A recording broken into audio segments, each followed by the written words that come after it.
Assalamualaikum warahmatullahi wabarakatuh. Waalaikumsalam warahmatullahi wabarakatuh. Innal hamdalillah nahmaduhu wa nasta'inuhu wa nastaghfiruh wa na'udzu billahi min shururi anfusina wa min sayyiati a'malina. May yahdihillahu fala mudilla lahu wa man yudlil fala hadiya lahu. Wa asyhadu an la ilaha illallah wahdahu la syarika lahu wa asyhadu anna Muhammadan abduhu wa rasuluh. Amma ba'du fa inna ahsanal hadits kitabullah wa khairal hadi hadi Muhammadin sallallahu alaihi wa alihi wasallam wa syarrul umuri muhdatsatuha wa kullu muhdatsatin bid'ah wa kullu bid'atin dhalalah wa kullu dhalalatin finnar. Ikhwani fillah, alhamdulillah pada kesempatan yang baik ini kita dipertemukan oleh Allah Subhanahu wa taala. Dan saya sangat senang bisa bertemu dengan antum sekalian, para pemuda yang insya Allah diharapkan menjadi penerus perjuangan dari Rasulullah Sallallahu Alaihi Wasallam dalam menyampaikan risalah Allah Subhanahu Wa Taala. Dan juga tidak lupa pula saya haturkan jazakumullah khairan kepada panitia yang memilih saya untuk menyampaikan kalimat-kalimat semoga bermanfaat dalam pertemuan kita pada kesempatan yang baik ini.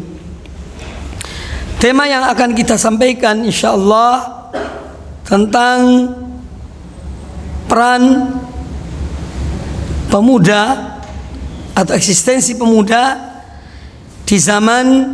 di akhir zaman.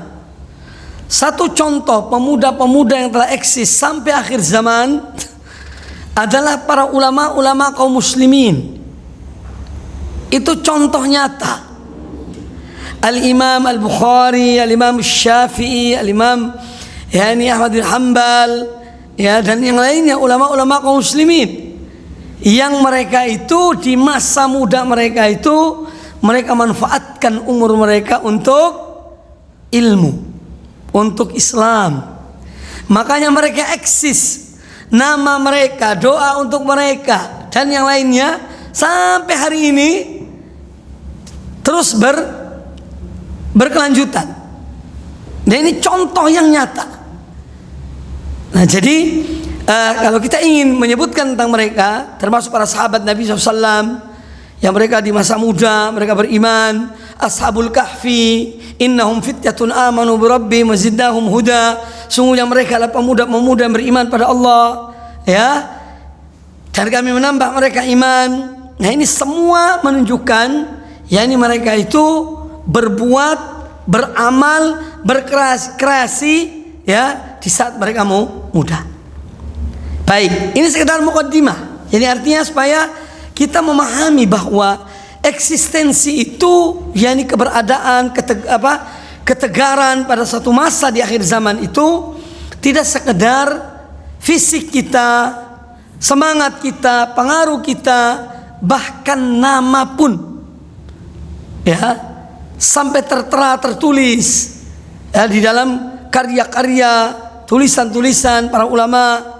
Itulah karena apa? Mereka manfaatkan masa muda mereka. Makanya mereka bermanfaat bagi umat ini, dan mereka terus mendapatkan pahala di sisi Allah Subhanahu wa taala. Baik. Jadi itu eksistensi yang hakiki, sebetulnya begitu. Tentang syabab ini dari kata syabba, yaitu menunjukkan pada dua hal. Yang pertama yaitu an-nama, yang kedua adalah al-quwwah. Jadi asy-syabab itu mempunyai dua makna. Pertama an-nama itu pertumbuhan. Karena memang pemuda adalah hidup di masa pertumbuhan atau masa pertumbuhan itu di saat para pemuda itu hidup. Tafadhal. Kemudian yang kedua al-quwwah. Jadi kata syabab juga mengandung makna al-quwwah, yaitu kekuatan. Karena dua hal ini ada pada pemuda. Yaitu apa? Yaitu pertumbuhan, ya, dan kekuatan. Ini asal dari kata asyabab. Kemudian disebutkan oleh Al-Qur'anul Karim, ya, disebutkan oleh Al-Qur'anul Karim dalam surat Al-Ahqaf ayat yang ke-15, ya, hatta idza balagha ashuddahu wa balagha 40 sanah, ya, hatta idza balagha ashuddahu wa balagha 40 sanah, sehingga apabila dia telah dewasa dan mencapai usia 40 tahun. Ini disebut oleh Al-Qur'anul Karim. Berarti pemuda itu menurut Islam berapa sih umurnya? Mayoritas ulama mengatakan yang namanya pemuda itu 15 sampai 40 tahun. Itu pemuda. Ini yang paling kuat, walaupun ada yang mengatakan di atas itu. Tapi yang paling kuat menurut para ulama bahwa ini maksud dengan syabab, pemuda itu adalah berkisar pada usia 15 sampai 40 tahun. Matang-matangnya seseorang ketika dia mencapai usia 40 tahun. Maka dari itu Allah Subhanahu wa taala mengangkat para rasul pada usia mereka 40 tahun. Karena itulah saat matangnya mereka, saat kedewasaan mereka, yaitu di usia 40 tahun. Disebutkan di sini idza balagha ashuddahu ay qawiya wa syabba. Sehingga apabila dia telah sampai dewasa, usia dewasa, ya, dan dia sampai pada usia dewasa, artinya qawiya wa syabba. Dia sudah berada betul-betul dalam puncak kekuatan yang ada pada dirinya, ya, dan puncak dari yakni pertumbuhan, yaitu pada usia 40 tahun. Karena dikatakan oleh para ulama bahwa akal pemuda itu matang, jati dirinya akan matang, ya, itu adalah di saat usia 40 tahun. Pemahamannya juga sampai pada taraf kematangan karena pada usia 40 tahun. Nah, Islam adalah agama yang sangat memperhatikan masalah pemuda, ya. Kalau kita membaca dalam Al-Qur'anul Karim, ya, Allah menyebutkan tentang manusia, bagaimana mereka, bahwa ternyata para pengikut Rasul itu kebanyakan dari pemuda. Antum baca di Al-Quran kisah-kisah para anbiya. Yang banyak mengikuti para anbiya itu adalah para pemuda, ya, para pemuda. Contohnya adalah disebutkan di dalam surat An-Nahl, ya, dalam surat An-Nahl tentang pemuda itu, bahwa mereka dalam surat An-Nahl disebutkan, ya, Allah Ta'ala berfirman, wallahu akhrajakum min butuni ummahatikum, Allah yang mengeluarkan kalian dari perut ibu-ibu kalian, la ta'lamuna syai'an, kalian tidak mengetahui sesuatu apapun ketika lahir. Wa ja'ala lakumus sam'a wal absara wal af'idata la'allakum tashkurun, dan Dia menciptakan bagi kalian pendengaran, penglihatan, dan hati supaya kalian bersyukur. Ini proses Allah sebutkan dari mulai lahir sampai seorang itu dewasa, ya, sampai dia itu matang pandangannya, penglihatannya, pendengarannya, pemikirannya, ya, supaya apa? Supaya bersyukur, ya, supaya kita ini bersyukur pada Allah Subhanahu wa taala. Karena oleh karena itu di antara mizah, kelebihan daripada usia muda, ya, atau fatratul syabab, itu adalah fatratul quwwah wal intaj, sebutan para ulama, yaitu masa kekuatan dan masa produktif, ya. Maka dari itu dimanfaatkan dengan sebaik-baiknya. Nah, dalam mensyukuri nikmat Allah yang disebutkan la'allakum tashkurun, agar kalian bersyukur, itu mensyukuri nikmat Allah sebagaimana dikatakan oleh para ulama, yaitu dengan 3 hal. Yang pertama adalah al-iqraru bil qalb. Seorang mensyukuri nikmat Allah dan pengakuan dalam hatinya bahwa semua nikmat yang ada pada dirinya itu datangnya dari Allah Subhanahu wa taala. Ma bikum min nikmatin fa min Allah. nikmat apa saja yang ada pada kalian, maka itu datangnya dari Allah Subhanahu wa taala. Kemudian yang kedua, mensyukuri Allah taala dengan lisan. Dengan memuji Allah, menyebutkan nikmat Allah, menyanjung Allah, alhamdulillah, wathana'u lillah, ya, dan yang lainnya dari pujian-pujian yang diucapkan oleh seorang hamba tentang nikmat-nikmat Allah Subhanahu wa taala. Wa amma bi nikmati rabbika fahadits. Adapun nikmat Tuhanmu, maka ucapkanlah, bicarakanlah. Dalam rangka apa? Mensyukuri nikmat Allah Subhanahu wa taala. Kemudian yang ketiga, mensyukuri nikmat Allah adalah dengan al-arkan. Dengan anggota badan kita, dengan amal soleh. Itu dalam rangka mensyukuri nikmat Allah Subhanahu wa taala. Syukur pada Allah taala yang Allah berikan pada kita kesehatan fisik yang sempurna, pandangan yang jelas, pendengaran yang terang benderang, dan yang lainnya. Semua itu supaya kita mensyukuri Allah. Dengan salah satu cara bersyukur adalah yaitu dengan mengerjakan amal-amal yang diperintahkan oleh Allah Subhanahu wa taala. Jangan menunggu masa tua. Ya. Orang di masa tua itu dia sudah tidak mempunyai kemampuan. Coba Anda lihat dalam masalah yang nyata, ya, misalnya ketika melakukan ibadah haji, ibadah umroh, antara orang muda dan orang tua jelas berbeda. Ya. Orang tua memerlukan satu pendamping yang mendampinginya. Tetapi anak muda tidak, karena masih memiliki kekuatan yang ada pada dirinya. Maka jangan menunda-nunda beribadah pada Allah Subhanahu wa taala. Jangan menunda-nunda. Masa muda itulah masa yang mulia, masa yang penuh dengan kekuatan, kedewasaan, ya, kematangan seseorang. Itu puncaknya adalah pada usia 40 tahun. Kadang-kadang seorang di awal masa mudanya masih labil, ya, masih labil. Ya, kadang-kadang pagi A, sore nanti B, sore B, pagi C, ya, masih labil. Tapi semakin berjalannya waktu dan usia itu, maka dia semakin dewasa, ya, semakin dewasa dalam berpikir, dewasa dalam mengukur atau memikirkan masa depan atau yang lainnya. Ya, ini yang berkaitan dengan masa muda yang patut kita syukuri. Makanya Allah Subhanahu wa taala, Nabi SAW dalam hadis tentang sab'atun yudhilluhumullahu yauma la dhilla illa dhilluhu, ada 7 golongan, ya, yang mereka akan dinaungi oleh Allah dengan naungan pada suatu hari yang tiada naungan kecuali naungan Allah. Salah satu yang disebutkan di situ adalah wasyabun nasha'a fi ibadatillah, dan seorang pemuda yang tumbuh besar yakni dalam beribadah pada Allah Subhanahu wa taala.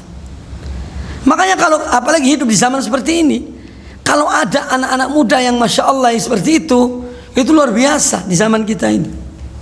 Karena kebanyakan pemuda senang pada hura-huraan, manfaatkan masa mudanya. Bahkan kata sebagian, bahkan mungkin a'udzubillah min dzalik, ada di antara orang tua mereka ketika melihat anaknya itu soleh, taat, sholat di masjid, aduh eman re anakku, kok masa mudanya disia-siakan, subhanallah. Wallah, ini orang-orang tua yang memang landasan dinnya kurang, ya, tidak punya ilmu tentang agama.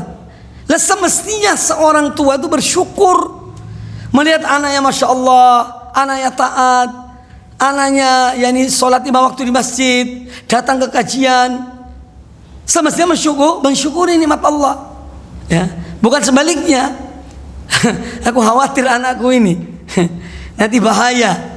Itu semua syaitan yang datang pada mereka, yang membisiki mereka. Maka kalau seorang pemuda ketika dia di masa mudanya, dia dekat dengan Allah Ta'ala, ya, dia beribadah pada Allah, menjaga kehormatan dirinya, ya, ini suatu hal yang luar biasa. Satu hal yang luar biasa, apalagi di zaman kita ini, zaman yang penuh dengan godaan, syahwat dan syubhat, berbagai macam sarana kemaksiatan itu, ya, ini terbuka di zaman kita ini, ya, 24 jam. Belum lagi kerusakan-kerusakan berkaitan dengan narkoba, ya. Ini semua akan mempengaruhi kalau seorang pemuda tidak mengendalikan dirinya. Maka terpenting adalah pengendalian diri seorang pemuda. Jadi Intinya fadilah, keutamaan seorang pemuda yang tumbuh besar dalam ibadah kepada Allah Subhanahu wa taala adalah mereka yang mereka akan mendapatkan naungan di hari kiamat kelak. Hari yang tidak ada naungan. Matahari di atas kepala kita. Matahari di atas kepala kita. Keringat berkucuran. Ada yang sampai di mulutnya keringatnya. Ya. Ada yang sampai di dadanya, di lututnya, di pusarnya. Ya, ada yang sampai kedua mata kakinya, masing-masing dan amalnya. Tapi seorang pemuda yang tumbuh besar dalam ibadah pada Allah Ta'ala, dia yang mendapatkan naungan Allah Subhanahu Wa Ta'ala. Ini nikmat syab, sebaik-baik pemuda. Maka semoga kita semua antum dijadikan jadi golongan mereka. Ya, amin ya rabbal alamin. Kemudian Syekh Muhammad bin Shalih Al-Utsaimin rahimahullah taala ketika menjelaskan hadis ini, wa syabun nasya'a fi ibadatillah, ya, seorang pemuda yang dia tumbuh besar dalam beribadah pada Allah Ta'ala, kata beliau, ini menunjukkan bahwa pemuda itu, karena disebut masalah ibadah, dia juga menuntut ilmu, karena tidak bisa dikatakan ibadah itu ibadahnya baik, ibadah yang diterima oleh Allah Ta'ala kalau seorang beribadah tanpa ilmu. Ya, kita sholat jangan ikut-ikutan. Ya, ayah saya mengatakan seperti ini, ya sudah seperti inilah. Sekarang Masya Allah, semua sudah ada di zaman kita ini. Ayo pelajari, perbaiki sholat kita. Ya, datangi majelis ilmu. Datangi majelis ilmu, tanya kepada asatid, ustaz-ustaz banyak alhamdulillah. Ya, tentang yakni amal-amal kita, ibadah-ibadah kita supaya ada peningkatan. Supaya ada peningkatan dalam beribadah pada Allah Ta'ala. Kalau dulu kurang sempurna, kita berupaya untuk menyempurnakannya.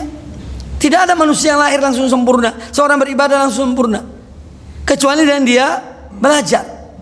Ya, innamal ilmu bita'allum. Ilmu itu dicapai dengan harus belajar.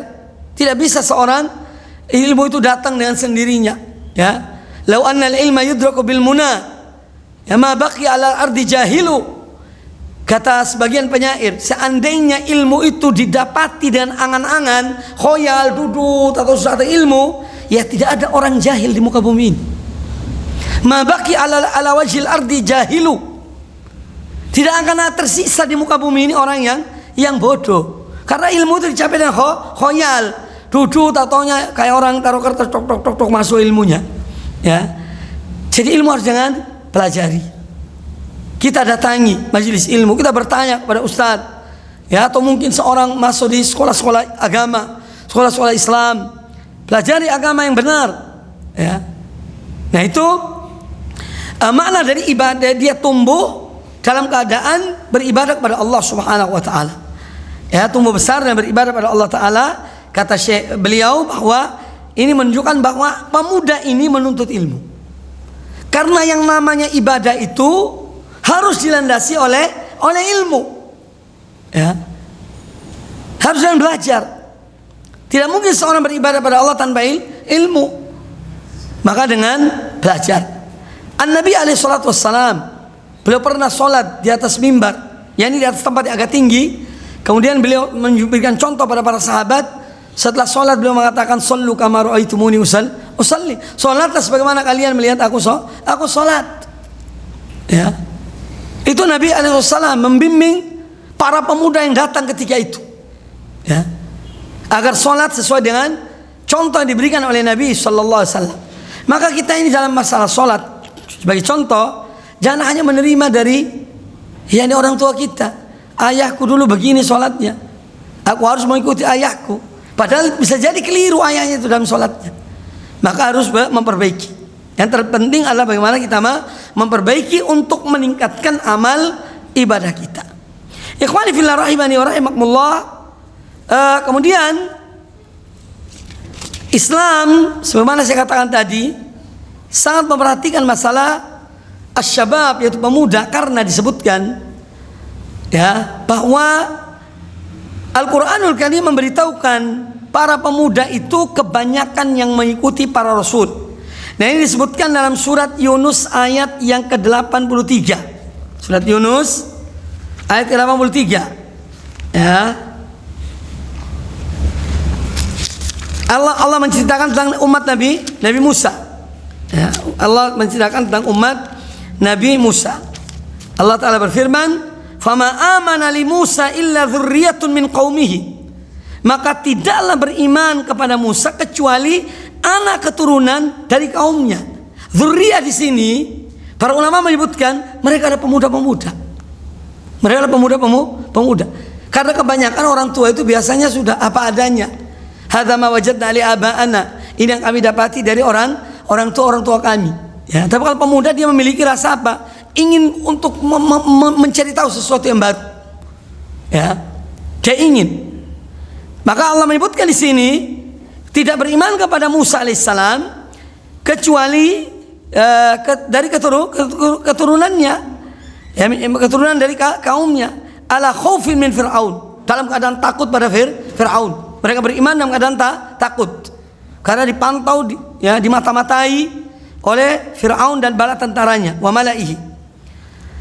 Sebab kalau mereka dijumpai orang-orang beriman akan diazab oleh Fir'aun dan bala tentaranya. Tapi yang intinya di sini bahwa yang disebutkan adalah dzurriyyah min qaumihi, anak keturunan dari kaum Nabi Musa. Artinya para pemuda. Kata para ulama ini anak-anak muda. Kemudian Allah Ta'ala menyebutkan dalam surah Al-Kahfi yang saya sebutkan tadi, ya, ayat ke-13, innahum fityatun amanu bi rabbihim wa zidnahum huda. Sesungguhnya mereka adalah sekelompok pemuda yang beriman kepada Rabb mereka, kepada Tuhan mereka, dan kami menambah petunjuk itu kepada mereka. Ini menunjukkan keutamaan para pemuda. Kemudian apabila kita melihat umat Nabi sallallahu alaihi wasallam yang pertama mengikuti Nabi alaihi salatu wasallam itu adalah dari kalangan orang dewasa, yaitu Abu Bakar Siddiq radhiyallahu an. Berapa usia beliau ketika masuk Islam? Umur 38 tahun. Dan itu masih dalam kategori pemuda, karena kita telah mengetahui tadi pemuda itu dari 15 sampai 40. Kemudian Umar bin Khattab usianya di bawah 30 tahun ketika memeluk Islam. Umar bin Khattab, Abdullah bin Mas'ud, Al-Khabbab bin Ibnu Al-Aratti dan yang lainnya, ya, ratusan sahabat-sahabat Nabi SAW itu mereka adalah yang memeluk Islam adalah para pemuda. Ya. Maka dari itu jangan disia-siakan masa mudanya. Wallah, saya melihat bahkan ini keluarga kita sendiri, ya, apalagi di zaman seperti ini, waktunya habis untuk apa? Ya ini benda ini. Pagi, game, siang, malam, sampai malam jam 1, ya, ngomong sendiri. Karena apalagi sama temannya, ayo masuk, jangan tembak, ya. Itu Allah, ngeri. Ini ngeri. Lalu mau jadi apa? Bagaimana bisa eksis? Iya, keberadaannya seperti tidak ada. Karena sibuknya hanya untuk hal-hal seperti itu. Makanya Allah merugi. Wallahi merugi orang yang menghabiskan masa yang waktunya, apalagi di saat muda, untuk hanya seperti itu. Allah kasihan. Ya. Harus banting setir. Ya. Beralih, tinggalkan itu. Memang godaannya besar, syaitonnya banyak. Ya. Anda sedang duduk, ditelepon sama teman Anda, ayo main, lanjutkan. Aku udah mau kalah. Kamu tadi kan 2-0 apa 3-0. Aku mau lawan. Dan seterusnya. Jadi intinya itu hal-hal yang menunjukkan betapa yani di zaman kita ini banyak ujiannya, banyak fitnahnya, yang mana hal itu akan menghabiskan umur dan usia. Nah, kalau seorang ingin eksis di yang sebagaimana saya pahamkan kepada antum tadi, harus berkarya sekarang ini. Dan berkarya itu tidak mungkin seorang langsung jadi kayak orang sulap, bim salabim terus jadi, ya, tidak bisa. Harus dengan dia itu mengikuti tahapan-tahapan itu. Harus dengan capek, dengan berpayah-payah. Al ilmu la yunalu bi rahatil jasad.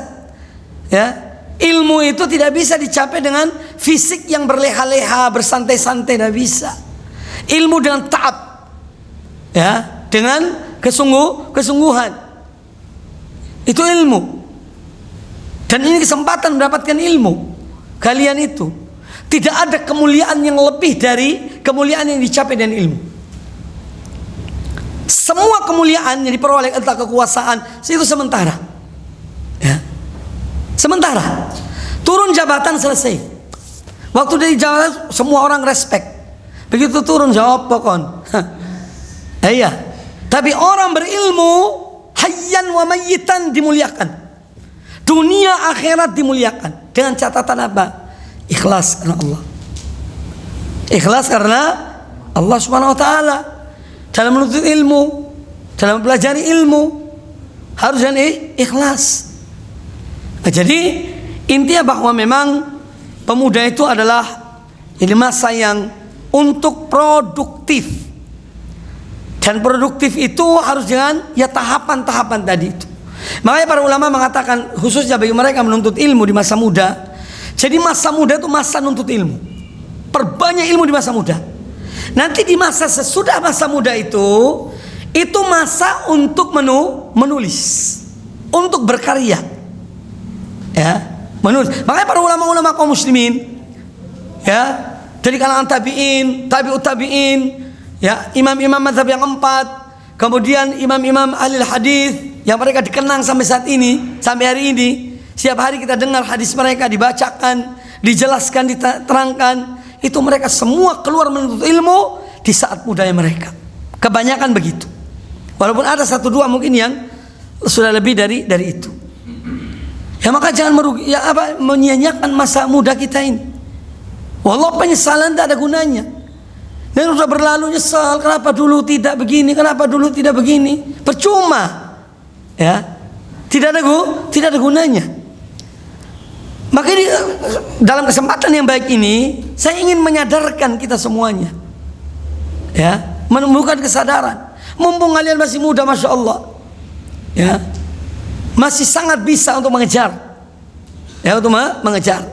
Maka jangan sia-siakan masa muda itu. Jadi intinya bahwa para pemuda, ya, termasuk pengikut Rasulullah SAW, kebanyakanlah dari mereka kalangan muda.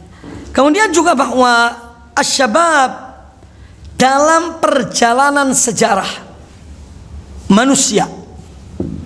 Sebenarnya antum kalau melihat dalam semua pergerakan itu ada yang batil, ada yang hak, ada yang batil. Ya. Ada yang hak, ada yang batil, ada yang benar, ada yang salah.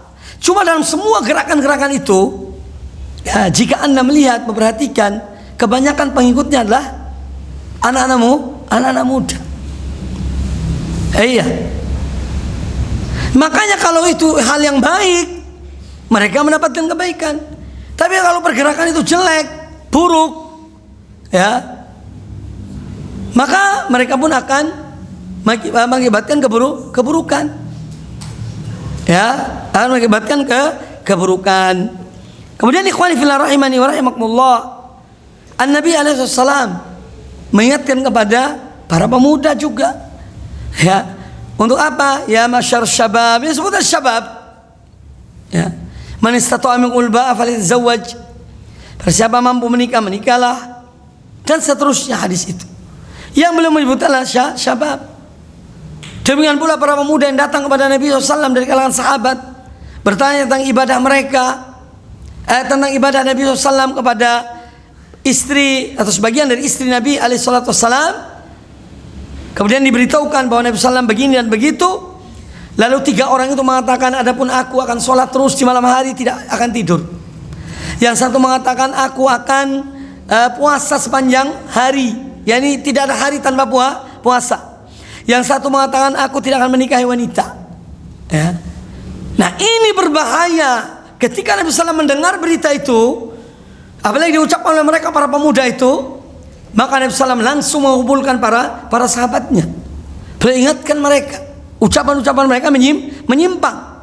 Coba dibayangkan seandainya yakni tidak dicegah oleh Nabi SAW dari apa yang mereka akan lakukan, ya seperti apa umat ini, ya, akan seperti apa. Jadi umat yang loyo, yang lesu, ada yang tidak mau kawin. Bagaimana memperbanyak keturunan dari umat Islam yang akan dibanggakan oleh Nabi SAW dari kiamat kelak. Nah jadi itu semua peringatan-peringatan dari Nabi SAW kepada para pemuda. Kemudian di sini saya akan bacakan sebuah hadis Nabi alaihissalam tentang sejumlah pemuda yang datang kepada Nabi SAW. Dikeluarkan oleh Imam Al-Bukhari rahimahullah ta'ala dari Abu Sulaiman Malik ibnul Huwairith. Ya, beliau mengatakan, qal ataina Nabiy sallallahu alaihi wasallam. Pernah kami datang menemui Nabi sallallahu alaihi wasallam. Wa nahnu syababatun. Dan kami ketika itu datang, kami adalah para pemuda mutaqaribun, yang usia kami itu berdekatan. Mereka rata-rata anak-anak muda yang usianya berdekatan, tidak jauh berbeda. Fa aqamna indahu 20 lailatan. Kata beliau, maka kami bermukim ya di tempat Nabi SAW itu di kota Madinah selama 20 hari. Artinya mereka datang untuk apa? Menuntut ilmu. Ini diantara dalil tentang daurah. Daurah 1 bulan boleh. Nabi SAW pernah dulu buat seperti ini. Yang penting kuat. Jangan daurahnya sehari. Ini ceramah hanya 1 jam sudah masya Allah keluar langsung jadi alim ulama. Tidak bisa. Ini sekedar penggerak saja, memberi semangat, motivasi pada kalian. Ilmu itu dicapai dengan waktu yang panjang.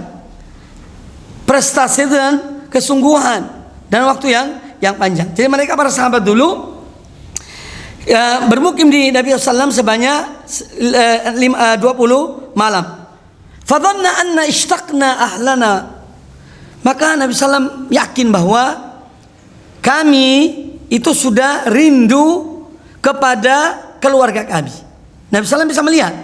Setelah 20 hari Rasulullah melihat bahwa orang-orang ini sudah kangen sama keluarga mereka. Ya.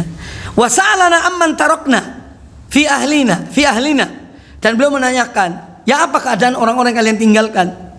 Istri kalian, ayah kalian, ibu kalian, keluarga kalian. Ya. Beliau bertanya. Ini menunjukkan perhatian Nabi alaihissalam kepada mereka yang datang menuntut ilmu di tempat beliau. Ya, kemudian fa akhbarnahu, maka kami pun memberitahukan pada beliau ya tentang keadaan keluarga yang ditinggal oleh mereka. Wa kana rafiqan rahiman, dan adalah Nabi sallallahu alaihi wasallam seorang yang rafiq, seorang yang lembut ya, rahim, orang yang rahim. Faqala irji'u ila ahlikum, maka beliau kemudian mengatakan pada mereka, sudahlah kalian pulang pada keluarga-keluarga kalian ya. Fa'allimuhum, ajarkanlah mereka.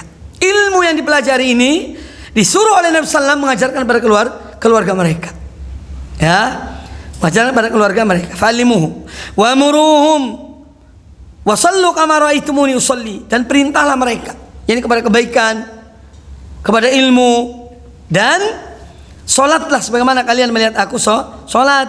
Wa idza hadaratis salatu, dan apabila telah datang waktu solat, falyu'adzin lakum ahadukum, maka salah seorang di antara kalian hendaknya dia mengumandangkan adzan. Tsumma liya'ummakum akbarukum, kemudian yang paling tua, yang paling besar, dia yang menjadi imam. Ini pesan-pesan Nabi SAW kepada mereka para pemuda. Nah, yang diambil dari hadis ini bahwa mereka atau menuntut ilmu itu memang di masa muda jauh lebih bermanfaat daripada ketika sudah di hari tua. Ya. Kemudian ilmu itu memerlukan konsentrasi. Makanya mereka datang dari kampung mereka, datang kepada Nabi SAW. Mereka meninggalkan istri-istri mereka karena mereka akan menuntut ilmu. Ya. Sehingga betul-betul fokus dalam menuntut ilmu. Dulu tidak ada HP dulu ya. Sementara miss call ya, laporan dulu tidak ada. Ditinggalkan. Dan mereka yang ditinggalkan itu sabar menunggu suami-suami mereka, keluarga mereka. Ini anak-anak muda yang pergi menuntut ilmu. Kemudian bahwa menuntut ilmu itu membutuhkan waktu. Tidak bisa seorang hanya sekejap langsung ilmu itu masuk dalam benaknya. Memerlukan waktu.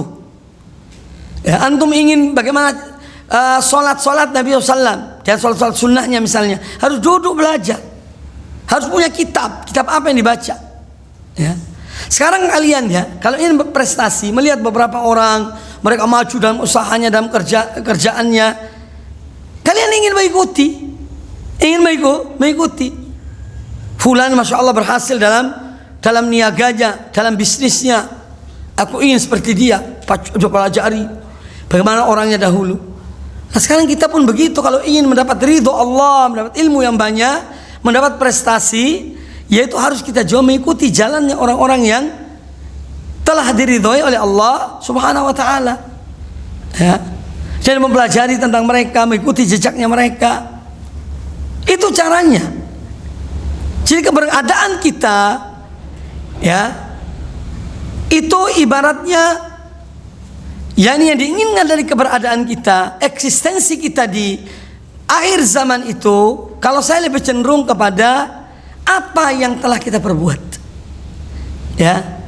Untuk memberikan sesuatu kepada umat. Ya. Tetapi jelas harus ikhlas, harus. Adapun nanti dikenang itu ya mereka. Jangan kita supaya dikenang, ya, supaya diketahui oleh masyarakat kita, oleh organisasi kita bahwa kita dulu pernah begini dan begitu, tidak. Tapi diikhlaskan niatnya, ya, karena Allah Subhanahu wa ta'ala berbuat sesuatu yang berarti. Ya. Satu contoh yang nyata tentang mereka, orang-orang yang menginfakkan harta mereka untuk berdirinya sebuah misalnya sebuah yayasan atau jamiah seperti Jamiah Al-Irsyad. Siapa para pemuka mereka dulu yang mereka menginfakkan harta mereka sampai saat ini mereka dikenang, tetap hidup mereka. Ya, harta mereka tetap bermanfaat, mereka tetap mendapat pahala. Itu artinya mereka itu eksis walaupun telah meninggal. Pahala yang mengalir. Ini yang kita inginkan, ya. Bukan sekedar nama, ya, tapi lebih dari itu. Pahala, amal jariyah, hal-hal yang bermanfaat. Kalian pemuda ini bikin apalah misalnya, ayo bikin grup tentang atau masalah untuk kita buat untuk umat ini, apalah terserah misalnya, mengawali sesuatu yang baik dan diikuti oleh yang lainnya, kalian dapat pahala karena kalian memberi contoh yang baik. Man sanna fil islami sunnatan hasanah. Ini maknanya barang siapa yang membuat satu sunnah yang baik dalam Islam ini, maka bagi dia pahala sunnah itu dan pahala orang-orang yang mengikuti sunnah yang baik itu, cara yang baik itu. Nah, jadi kita tidak boleh salah kaprah, salah paham dalam ya keinginan untuk tetap eksis, ya tiada lain kecuali dengan kembali pada agama Allah. Ya. Agama ini yang kita bawa sampai akhirat. Adapun harta, pangkat, jabatan, wanita dan lain semua ditinggalkan di dunia ini. Iya.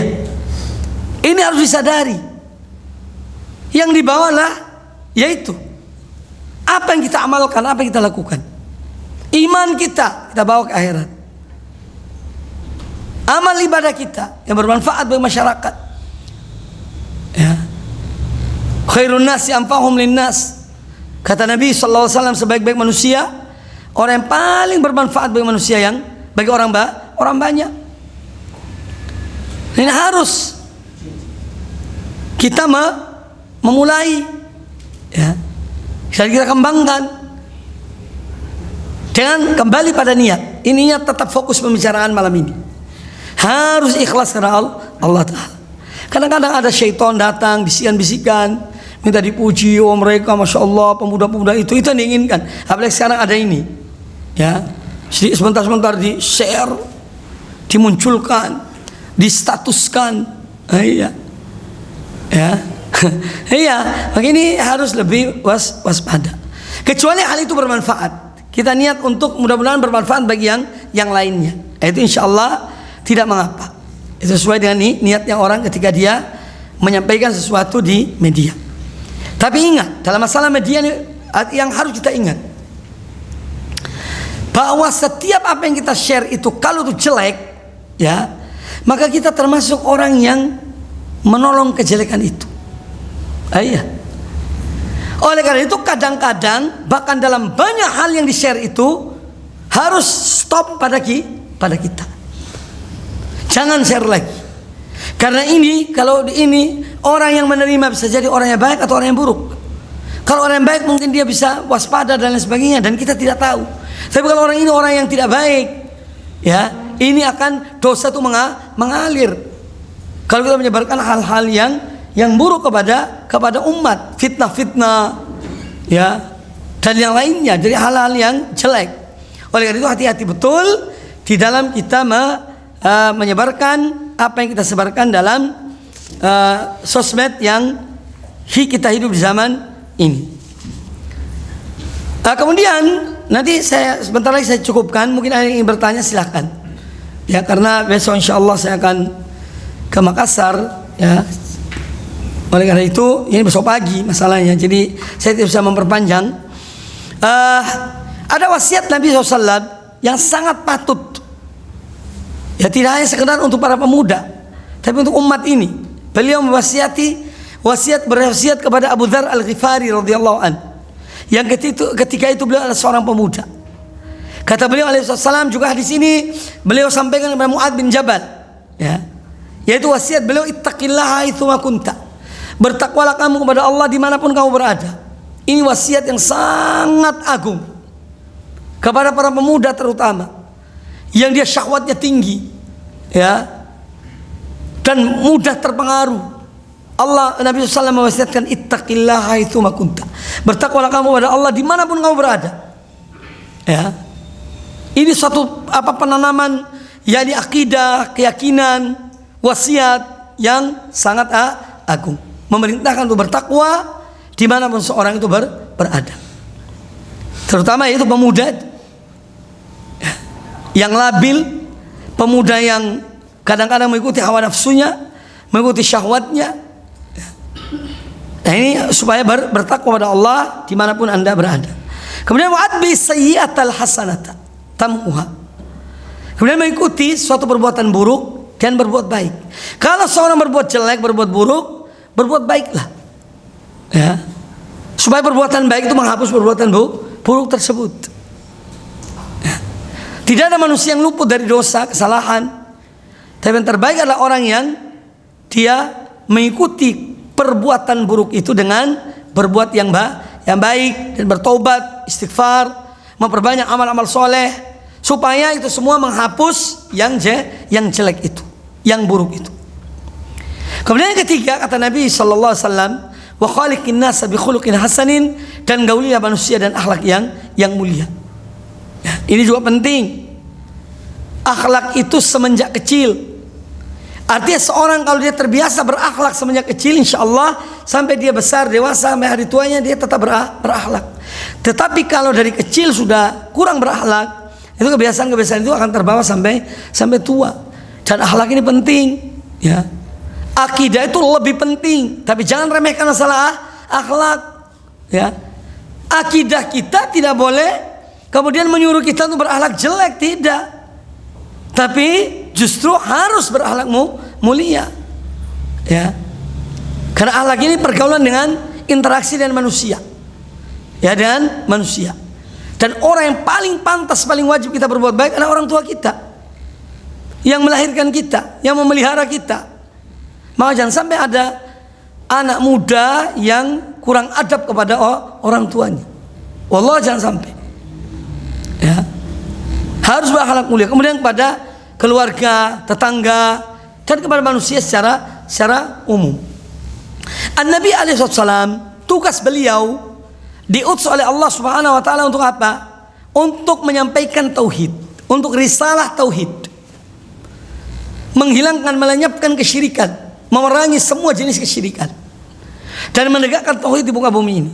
Itu sebetulnya hakikat dari dakwah beliau.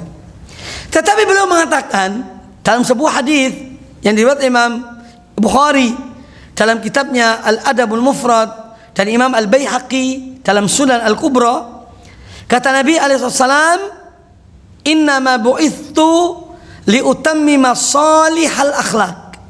Ini dalam Al-Adabul Mufrad, kitab Imam Bukhari. Itu bunyinya seperti itu. Dalam kitab Al-Baihaqi, ya, inna ma bu'itsu li utammima makarimal akhlak. Dua-dua ini maknanya sama. Intinya bahwa Allah mengutus aku ini untuk menyempurnakan akhlak. Padahal sebetulnya risalah beliau itu adalah untuk menegakkan tauhid. Tetapi mengapa Nabi SAW mengatakan sesungguhnya aku diutus oleh Allah hanya untuk memperbaiki akhlak yang mulia, untuk menyempurnakan akhlak yang mulia? Mengapa? Karena akhlak itu interaksi langsung yang dilihat oleh orang lain. Ya. Seorang tidak memeriksa akidah Anda. Kamu akidahmu apa sih? Nah, karena ini dia di hati. Tapi seorang itu dilihat dari perilakunya, tutur katanya, sopan santunnya, ya, keramahannya, itu yang dinilai, ya. Karena tampak. Adapun akidah, tidak tahu. Akidah itu di sini tersembunyi. Ada orang munafik kita tidak tahu. Ya khair, baik, tapi ini nifaq munafik. Ya kita tidak tahu. Karena itu di hati. Tapi akhlak itu tampak. Oleh karena itu Nabi SAW mengatakan demikian. Sesungguhnya aku diutus oleh Allah untuk menyempurnakan akhlak yang mulia.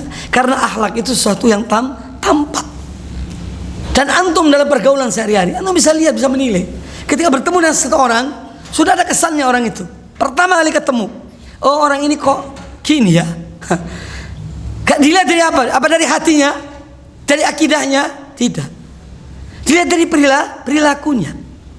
Ada orang datang ke rumah Anda, baru kenalan sehari, datang, assalamualaikum, buka pintu langsung masuk, pakai sendal lagi, padahal situ yani bersih, keramik ini. Itu kira-kira apa penilaian Anda pada orang seperti ini?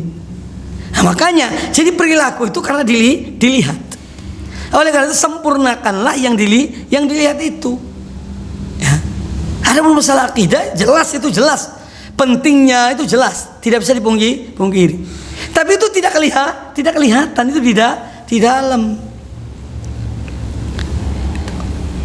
Maka apabila pemuda ingin hidup, ya, dan dia memiliki sesuatu yang bermanfaat bagi umat, ya berbuatlah. Ayo mulai berbuat, berkarya, yakni atau membekali diri dan ilmu dan iman dan amal, ya, dan aktivitas yang positif, ya, itu akan mampu insyaallah taala untuk memperbaiki diri kita, untuk memberikan sesuatu kepada umat ini. Baik, saya kira cukup ya materinya. Silakan kalau ada yang ingin bertanya, tafadhol. Jangan malu. Kalau enggak saya yang bertanya Anda. Fadlan. Dari tadi aku menghirup baunya ini, tambah lancar pidatonya kan? Karena kahwa ini Masya Allah. Bismillah. Baru menghirup lah, paling minum. Umar bin Khattab masuk Islam umur 20-an. Di bawah usia 30. Di bawah usia 30. Umur 20 sudah menjadi tokoh dan dia didengar oleh masyarakat di kaumnya dan yang lainnya. Yang pertama itu kok bisa? Di zaman sekarang kalau ada orang umur 20 yang istilahnya itu vokal kok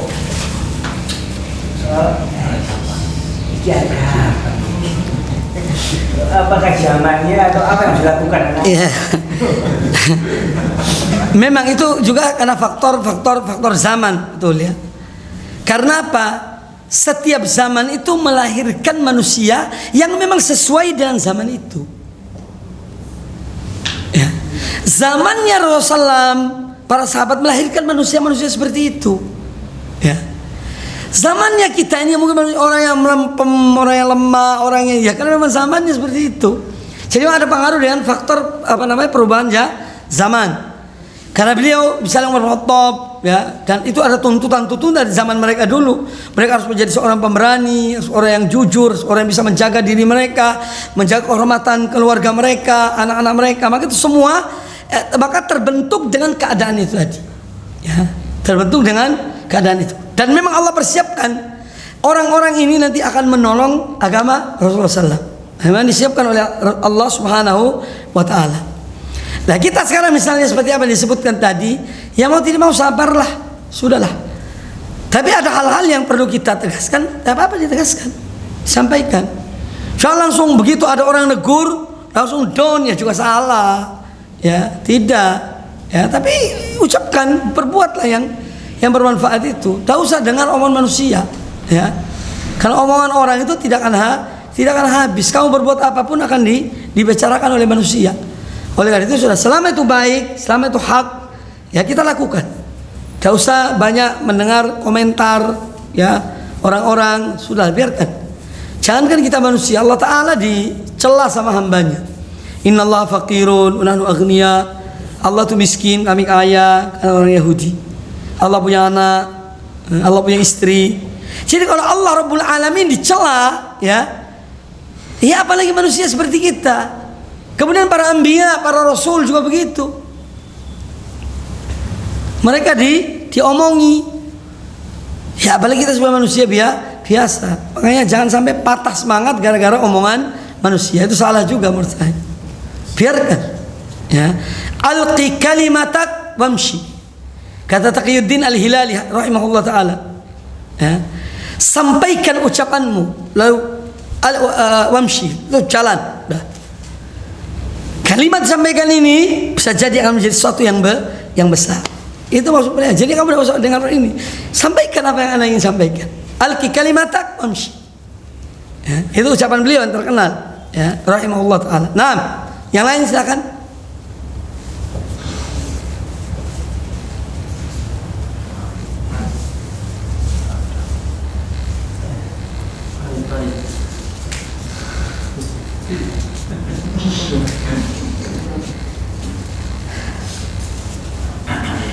Fadhal.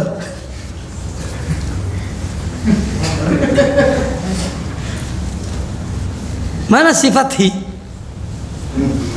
Loh, tak ada. Oh, kuliah online. Khair insyaallah. Si alasannya kuat. Iya. Fadhal, iya. Akhir-akhir ini banyak anak-anak muda itu merasa dia itu tidak memberikan andil di masyarakat itu. Cara menaikkan kirohnya mereka dan mereka itu lebih aktif. Sampai saat ini kan banyak anak-anak muda malah sekarang lebih senang dia menyendiri daripada memberikan andil untuk masyarakat. Bagaimana caranya untuk memotivasi mereka? Ya itu tadi, memang perlu wadah sih sebetulnya. Karena wadah itu penting. Seperti kalian punya majmu'ah, ya, kumpulan kayak gini, ya sering buat aktivitas. Kadang-kadang orang juga kalau dia sendirian, dia tidak ada pendorongnya. Maka seorang akan kuat yang saudaranya. Nah, sini pentingnya untuk selalu ada kayak ya seperti ini, kegiatan-kegiatan yang positif, ya. Mungkin antum buat pelatihan apalah misalnya, ya, yang bermanfaat. Ayo dibuat supaya ya ini bisa diterapkan di masyarakat, ya. Kegiatan-kegiatan yang positif, yang baik, ya. Ini apalagi dekat Ramadan, misalnya ya apalah takjil, kan ada juga sebagian pemuda-pemuda yang kita lihat di share di beberapa YouTube itu, mereka aktif membagi-bagi makanan, takjil orang-orang di jalan. Nah itu hal-hal yang positif. Atau yang lainnya, mungkin bikin pelatihan tentang bagaimana pelaksanaan jenazah, ya. Iya, perlu anak-anak muda itu untuk mempraktekannya, iya. Dan yang lainnya dari hal-hal yang positif. Mungkin ada pelatihan tentang zakat. Itu banyak orang tidak ngerti loh masalah zakat itu. Perlu pelatihan khusus tentang zakat. Iya, banyak orang muslim tidak ngerti tentang zakat. Itu perlu 2 hari, sehari, semua materi tentang zakat. Dan yang lainnya. Nah, itu juga bisa Anda memberikan andil. Latihan imamah misalnya. Pelatihan bagaimana menjadi imam, syarat-syarat jadi imam, bagaimana kalau ada kesalahan dalam sholat, bagaimana ini dan itu. Itu semua ada ilmunya. Nah, pelatihan-pelatihan seperti itu perlu diadakan menurut saya. Dan ini juga ada contohnya yang tadi kita baca tentang hadis Nabi SAW. Kata beliau, "Shallu kama ra'aitumuni usolli." Salatlah sebagaimana kalian melihat aku salat. Nah, itu. Jadi pelatihan-pelatihan seperti itu penting. Jangan hanya manajemen saja semata ya itu kadang-kadang. Hanya khoyal jadi pengusaha besar. Loh iya. Sudahlah, hidup jangan terlalu inilah, jangan terlalu khoyal tinggi lah, sudahlah. Ya, kita bagaimana Allah Subhanahu wa taala menguji manusia di saat ini ya dengan Covid ini. Orang-orang Masya Allah ini ya mereka merasakan dampak dari Covid ini. Semua Allah ada hikmahnya di balik ini. Nah, jadi kita berbuat apa yang bisa kita lakukan, ya. Iya. Mudda rijlaik ala qadri saririk. Yakni panjangkan kakimu sepanjang tempat tidurmu. Ini pepatah yang indah, ya. Mudda rijlaik ala qadri saririk. Panjangkan apa namanya? Kakimu itu sepanjang tempat tidurmu. Ya tidak gelantung. Kalau tempat tidur agak pendek ya sudah dipendekkan kakinya. Iya. Jangan tempat tidur sepotong kayak gini, kok terus kakinya panjang, hanya taab, ya. Sudah. Jadi semampu itu. Iya, ya, sesuai kemampuan kita. Saya mendukung kalian mau buat misal pelatihan-pelatihan seperti itu, apa masalah zakat, masalah pelaksanaan jenazah, masalah imamah, ya, dan sholat. Itu penting, itu paling bermanfaat. Iya, itu yang paling bermanfaat. Kalian akan menjadi suami, punya anak yang di rumah, bagaimana kalian mimpin keluarga kalian, iya kan? Bermanfaat. Wallah, pertanyaan jam 9 tutup loh ini. Selesai ya. Tafadhalu.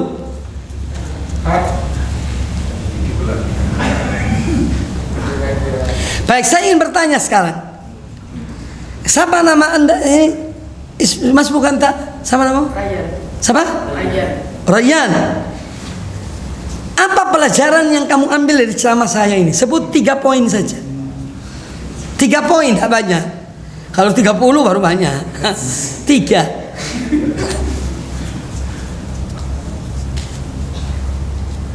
Perbanyak aktivitas positif. Perbanyak aktivitas positif. Nah, sahih. Kedua?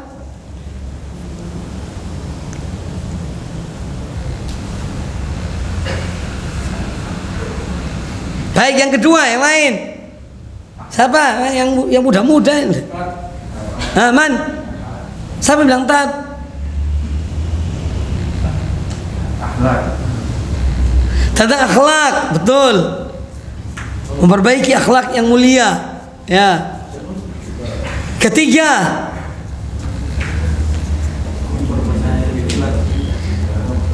Satu orang yang ngomong, jangan banyak. Angkat tangan, tidak apa-apa. Nanti Anda paling tidak meresap apa yang di ini. Tidak usah banyak-banyak. Ayo, poin yang ketiga cepat. Siapa Fauzan? Aina Fauzan? Mana Fauzan tuh?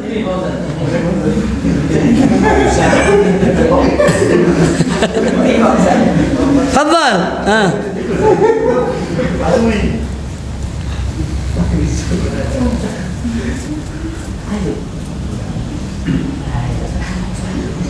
Baik. Pasti cukup ya? Ya, karena ya itu tadi alasannya. Jadi kita cukupkan ya. Kalian tetap saya nasihati dalam masalah yaitu ikhlas dalam kalian beraktivitas. Niatkan karena Allah Subhanahu wa taala. Jangan karena yang lainnya. Ya. Jangan karena yang lain. Ini penting masalahnya. Kita hidup di zaman yang banyak cobaannya. Ya, sehingga kegiatan-kegiatan yang semestinya bisa seorang itu ikhlas kadang-kadang menjadi riya. Ya, minta pujian manusia. Ini harus tetap kita kendalikan diri kita dan hawa nafsu kita. Saya kira cukup, mudah-mudahan bermanfaat. Ya, kemudian ada satu poin penting yang saya omongkan tadi itu, menuntut ilmu. Ilmu itu paling penting. Ya, untuk ya tadi itu agar tetap eksis itu ya ilmu. Ya, sudah saya katakan tadi. Para ulama-ulama mereka sampai hari ini namanya terus ada, dibaca, didoakan ya karena ilmu mereka. Ya, maka jangan malas dalam menuntut ilmu.